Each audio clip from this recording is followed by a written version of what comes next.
How to buy Doink coin token.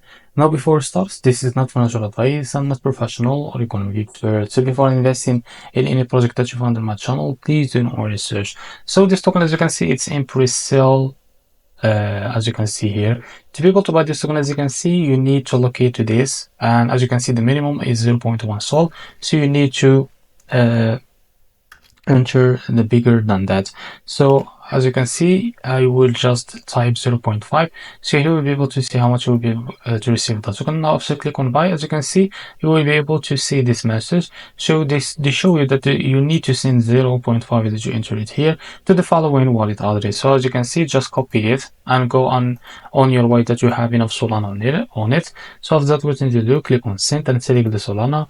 Now just paste the token that you copied from the pre-sale page and type how much you want to buy that you enter it here. So after that, click on next and you will be able to send that amount to that address in order to receive that amount of that token they showed you here. So this is how to buy Doink token. If you found this very helpful, please like and subscribe. See you next video.